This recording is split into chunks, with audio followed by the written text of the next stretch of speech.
백억 박명수, 거지 강동원. 근데 이게 왜 궁금한데? 강동원 씨 선택하겠습니다. 오늘은 드디어 여러분들께서 질문해 주셨던 궁금해 하시는 부분들에 대해서 제가 답변을 하는 Q&A 영상을 가지고 왔습니다.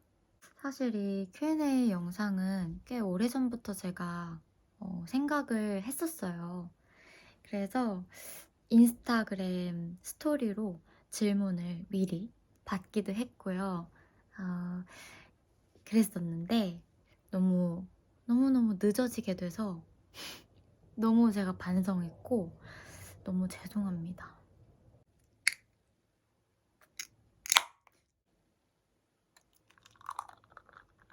오.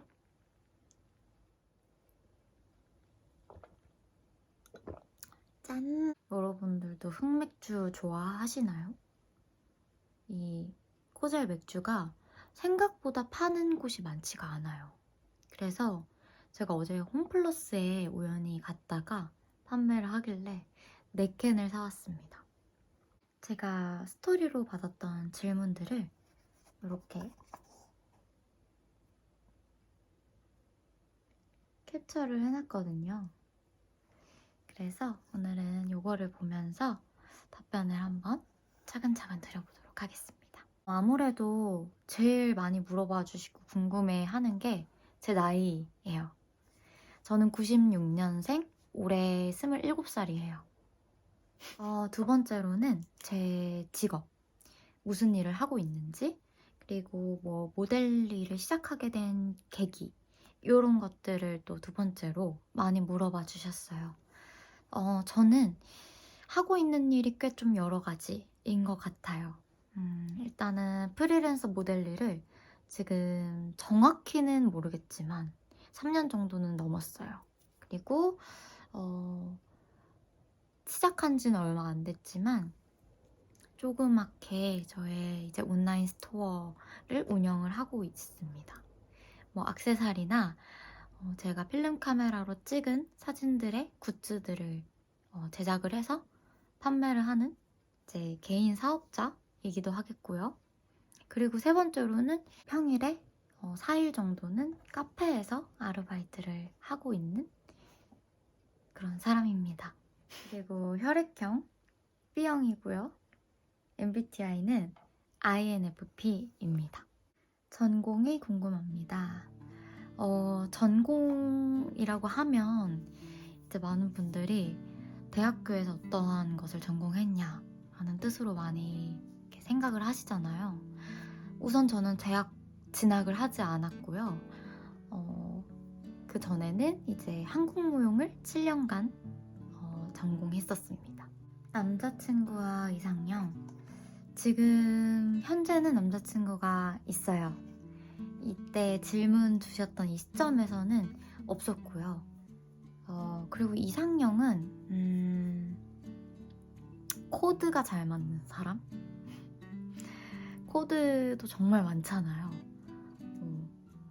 개그 코드, 영화 코드, 그리고 뭐 싸움 코드도 있을 수 있겠고, 그리고 뭐 대화 코드라고 하죠. 그걸 그때 통틀어서 그런 이제 코드가 좀 잘 맞는 사람이 이상형이고요. 박해일 배우님, 피부의 비결 너무 예쁩니다 라고 해주셨는데요. 피부 저도 사실은 피부 고민이 항상 있고, 또 피부가 굉장히 예민하고 잘 이제 환경과 제 몸 컨디션에 따라서 너무 잘 이렇게 바뀌는 피부예요. 잘 뒤집히기도 하고요. 근데 이제 그런 모습일 때를 아마 못 보셨어서 제 피부가 아주 좋은 피부라고 늘 많이 생각을 하시는 것 같아요. 이 질문에 간략하게 설명을 드리자면, 우선은 제일 다 아시는 클렌징 정말 꼼꼼하게 잘하기. 이제 클렌징을 하고 헹굴 때 이제 물 세안을 할 때 저는 딱 30번 이렇게 속으로 세면서 세안을 꼭 하거든요. 정말 꼼꼼하게 많이 잘 씻는 거. 그게 정말 중요하다라고 저는 생각이 들고, 그리고 저는 이제 유수분 밸런스도 정말 중요한 것 같고요. 그리고 유제품 많이 먹으면 또 트러블이 올라오기도 하는 피부예요. 키, 몸무게 궁금해요. 라고 해주셨는데 키는 제가 말씀드릴 수 있을 것 같아요. 몸무게는 사실 재보지를 않았어요. 너무 오래전에 쟀기 때문에 정확하지가 않아서. 키는 제가 158cm입니다. 생각보다 제 이제 그냥 사진, 영상만 보시고 제 키가 정말 클 거다라고 생각해주시는 분들이 정말 생각보다 많았어요. 저는, 저라는 사람은 저와 지금 27년째 함께하고 있잖아요? 내가 생각하는 나는 키가 커 보이는 얼굴이 아닌데, 이런 생각을 저는 했었거든요. 취미가 무엇인가요? 제 취미를 물어봐 주셨는데 저는 필름 사진 찍는 거랑, 그리고 유튜브 영상 지금은 굉장히 재밌게 요즘 다시 이제 마음을 다잡고 찍고 이제 편집하는 거 등등. 그리고 저 요즘에 또 나는 솔로라는 프로그램에 너무 푹 빠져 있어서 꼭 챙겨보는 시청자예요. 이거는 취미가 아닐 수 있지만. 그리고 제가 요즘 또 게임을 하기 시작했는데, 게임을 많이 하는 건 아니고요. 일주일에 한두 번 이제 PC방에 가서 하는데요. 짧게 로스트 아크라는 게임에 빠져 있습니다. 그리고 제가 요즘 요리에 푹 빠져서 저번에 또 밀키트 영상 보신 분은 아실 텐데, 제가 또 밀키트 외에도 그냥 하는 요리, 밀키트도 요리예요. 저는 그렇게 생각하거든요. 그래서 요리를 조금, 그래도 일주일에 집에 있는 시간에는 집에서 밥을 해 먹으려고 노력 중에 있고, 좀 재미 있더라고요. 그 다음 질문. 안녕하세요. 꿈없는 취준생이라 현재 진로를 어떻게 결정하게 되신 건지 과정이 궁금해요. 라고 질문을 해주셨는데요. 저는 어렸을 때부터 어떤 직업을 가져야지, 그리고 어떤 사람이 돼야지 라는 생각을 사실 안 했던 것 같아요. 지금도 사실 직업적으로 무언가를 하고 싶고 되고 싶은 거는 사실 없긴 해요, 저도. 그래서 뭔가 꿈이라는 것도 그냥 어렸을 땐 제가 한국무용을 전공을 오랜 기간 동안 했기 때문에 누군가가 꿈이 뭐야? 라고 물어봤을 때 무용수요, 이렇게 대답을 했던 것 같아요. 왜냐면 제가 지금 하고 있는 일이 무용이기 때문에 내가 할 수 있는 일은 무용뿐일 거라고 저는 생각을 했었거든요. 내가 하고 싶은 것과 내가 꿈꾸는 것과는 별개였던 것 같아요, 꿈이라는 게. 그러니까 쉽게 말해서 남들한테 말할 수 있고 말해야 하는 그런 틀이라고 막연하게 생각을 해왔던 것 같아요. 그래서 지금 제가 하고 있는 일에 대해서 어떤 계기로 시작을 했는지 과정을 물어봐 주셨는데, 저는 우선 모델 일은 굉장히 우연한 기회로 시작을 하게 되었어요. 인스타그램을 통해서 처음으로 모델 일을 접하게 된 거고요. 그리고 그 이후에도 쭉 인스타그램을 통해서 모델 일을 해왔었어요.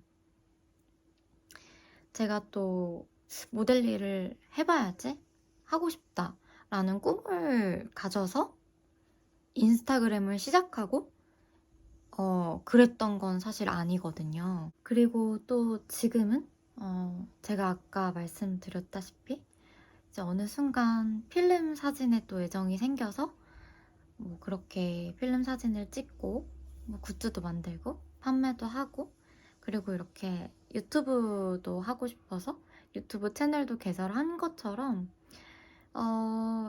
지금 내가 하고 있는 일, 그리고 하고 싶은 일이 있는 게 중요한 것이 아닌가라는 생각을 어느 순간 좀 했던 것 같아요.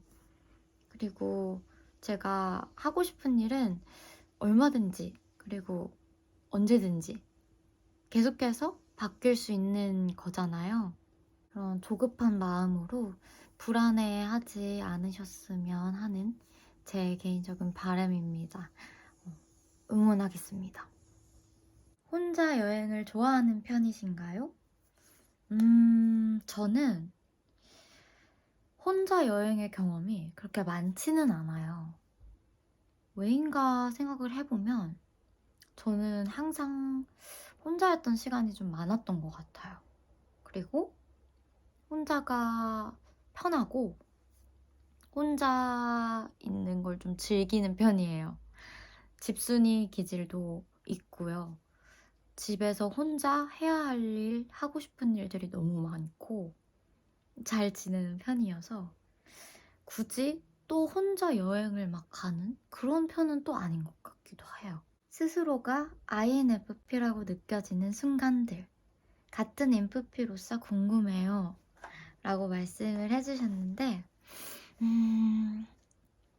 저는 막 이제 MBTI가 한창 막 이렇게 뜨면서 이제 인터넷에 MBTI별로 특징, 특성 같은 것들을 이제 정리를 해놓은 그런 이제 관련 글들이 많잖아요. 저는 보면서 거의 다 저라고 느꼈었어요. 어쩜 이렇게 나랑 비슷하지? 똑같지? 이건 난데? 그 중에 INFP를 이제 정리해 놓은 것들 이제 중에서 저는 뭔가 나한테 막 주목하는 건 싫지만 또 나를 혼자 내버려두는 건 또 싫어. 그런 특징? 특성에서 이건 정말 나와 비슷하다라고 느꼈던 것 같아요. 정리님은 학생 때 시기 질투하거나 자신감이 떨어질 때가 있었나요? 혹시 그럴 때가 있으셨다면 어떻게 하셨나요? 요즘 남들과 비교하면서 자신감이 많이 떨어져서 고민이에요. 라고 질문을 남겨주셨는데요. 있었죠. 그럼요. 네. 저는 사실 학생 때는 그런 기억이 별로 없는 것 같아요. 자존감이 높았다라기보다는 그때 이제 제가 10살 때부터 고등학교 1학년 초까지 이제 무용을 했었어요.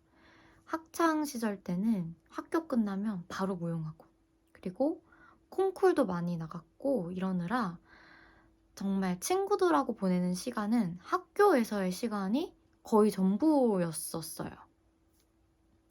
그래서 저는 아무래도 몸을 움직이는 계속 일을 했다 보니까 어렸을 때는 자존감이 떨어지고 누군가와 막 비교하고 이럴 시간이 없었어요. 마음의 여유조차. 무용에서도 경쟁을 하는 거기 때문에 어쨌든 뭐 콩쿨이나 그 학원에서도 그랬는데 그때 이제 자존감이 떨어지진 않았고, 내가 열심히 하면 되겠지, 열심히 하면 되겠지, 몸으로 하는 일이다 보니까 정말 하는 만큼 늘었었어요, 그때는. 그래서 학창시절 때는 사실 그런 기억이 잘 없는데, 오히려 성인 되고 나서, 특히 이제 모델 일을 시작하고 나서 그런 일들이, 그런 고민이 많이 생겼던 것 같아요. 아무래도 광고주 입장에서도 소비자 입장에서도 비교를 해가면서 이제 판단을 하는 그런 직업이라고 저는 생각을 하거든요, 모델 일에 대해서는. 제가 그렇다고 모델 일을 정말 길게 많은 경력을 가진 그런 사람도 아니고 대단한 모델도 아니지만 그냥 제가 경험했던 경험을 이제 바탕으로 말씀을 드리는 거예요. 네.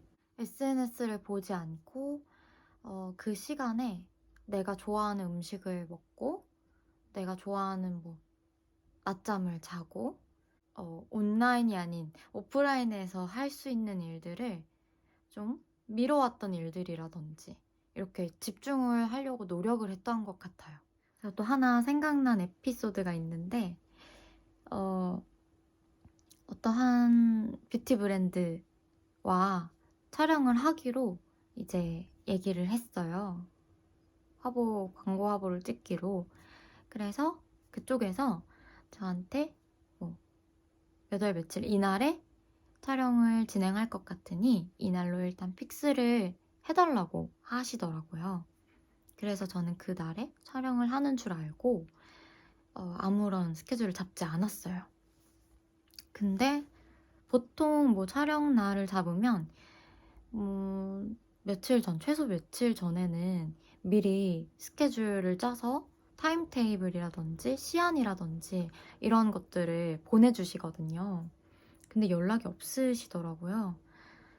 그래서 이제 좀 저는 기다리다가 그 촬영 당일 전날까지도 연락을 안 주시길래 제가 이제 연락을 저녁에 했죠. 기다리고 촬영 내일 혹시 진행하는 게 맞냐 하고 이제 연락을 드렸는데 그날 읽지 않으시고 그 다음 날에 제 기억으로는 조금 이른 아침은 아니었던 것 같아요. 이제 점심쯤 해서 이제 답장이 오셨는데 까먹고 연락을 못 드렸다. 너무 죄송하다. 솔직히 자세한 내용은 기억은 안 나는데 무튼 촬영을 안 하는 거라고 없는 걸로 하자 이런 식으로 답장이 오셨었어요. 그래서 저는 근데 그럴 수 있다라고 생각을 했어요. 거기까지 딱. 근데 이 말씀해주셨던 이 브랜드 측 직원분께서 저랑 그래도 그 전에 몇 번 또 촬영을 했었어가지고 인스타그램 계정 마팔이었어요. 그분과 저랑. 근데 이제 그분이 스토리를 올리셨는데 그날에 다른 모델분하고 촬영을 하고 계시더라고요. 그 현장을 이제 스토리로 찍어서 올리셨는데 아마 제가 볼 거라고 생각을 못 하셨을 수도 있을 것 같아요. 그래서 그걸 보고 저는 솔직히 좀 상처받았어요. 그냥 차라리 솔직하게 다른 모델분과 하게 되었다라고 말씀을 미리 해주셨으면 좋지 않았을까 하는 아쉬운 마음이 좀 있긴 있어요. 이러한 에피소드들이 제가 모델 일을 했던 기간 동안 몇 개 좀 있어요. 그런 것들을 이제 겪다 보니까 사실 지금은 그럴 수도 있지 하고 넘기는 편이 편해서 그렇게 생각을 하게 되는 것 같은데 그때는 또 제가 모델 일을 한 지 또 오래되지 않았기도 했고요. 그냥 그런 일들로 좀 상처를 받기도 하고 자존감이 낮아지기도 했던 것 같아요. 100억 박명수, 거지 강동원. 근데 이게 왜 궁금한데? 일단 거지 강동원 씨 할게요. 제가 감히 뭐 강동원 씨를 선택하고 뭐 박명수 씨를 선택하고 이런 거는 상관이 없고 일단 질문을 해주셨으니까 대답을 하는데 저는 뭐 돈은 제가 벌면 되니까 강동원 씨 선택하겠습니다. 이제 마지막 질문입니다. 점이를 데려오게 된 과정이 궁금해요. 점이 너무 사랑스러워요. 라고 해주셨고요. 점이 관련해서 질문을 몇 번 더 해주셨거든요. 저희 언니가 전에 동물 관련해서 일을 했었어요. 근데 저도 그때 마침 이제 아르바이트를 계속 또 해야 하는 상황이었어서 언니가 이제 주말 아르바이트 자리를 저한테 소개를 해줬던 거죠. 그래서 저도 이제 고양이 친구들을 이제 케어하는 그런 센터였고 거기서 주말마다 이제 일을 했었어요. 어떤 일이냐 하면은 이제 좀 마음이 아프거나 몸이 아픈 친구들이 있는 그런 모여있는 센터였어요. 거기서 친구들 이제 케어도 해주고 화장실 청소, 방 청소 여러 가지 뭐 시간에 맞춰서 약도 먹이고 밥도 주고 일하는 센터에서 연계된 동물병원들이 몇 군데 있었거든요. 저희 언니는 이제 그 아픈 친구들을 그 병원으로 이제 이동을 시켜서 진료도 받게 하고 다시 데리고 오고 이러한 일들을 했었는데 이제 어느 날 연락이 와서 그 병원에 또 한켠에 이제 애견 호텔처럼 뭐 고양이 강아지 친구들을 잠시 맡겨놓는 그런 이제 시스템이 있었던 거예요. 거기에 한 고양이 친구가 제 기억으로는 한 3개월 이상 주인분이 데려가질 않고 연락이 끊겼다. 그래서 이제 그 병원에 계신 분들이 지금 굉장히 난감한 상황에 있고 저희 언니한테 뭐 주변에나 아니면 그 센터에 이 친구를 데려갈 수 있는 그런 자리가 있냐라고 여쭤봤다고 하더라고요. 그 얘기를 저희 언니가 해줬고 저한테 너가 데려가서 같이 지낼 생각이 있냐라고 제 의견을 물어봐 줬었어요. 이제 주인과 계속 연락이 닿지 않고 센터에도 자리가 없다 하면은 그 친구는 어떻게 되는 거지? 이런 생각이 딱 들면서 데려와야겠다라는 생각을 했던 거죠.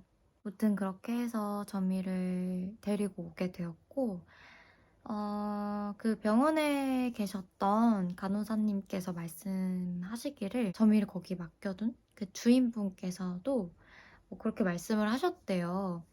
점이는 이전에 파양 경험이 있는 친구라고. 근데 뭐 결국 본인도 그런 식으로 파양을 하셨고 물론 그 이후에 저와 만나게 되었긴 했지만 네, 그렇습니다. 그리고 그 이후에 정말 신기한 일이 생겼는데 제 인스타그램에 이제 팔로워 분이셨던 거예요. 그분께서 어느 날 DM이 오셨어요. 점이의 과거 사진으로 보이는 그런 사진들을 보내시면서 점이를 최초로 구조를 했던 분이시고 그때 그 당시 제가 점이를 데리고 왔던 그 당시 점이의 이름은 제가 지어준 거고 그때 가지고 있었던 이름을 알고 계시더라고요.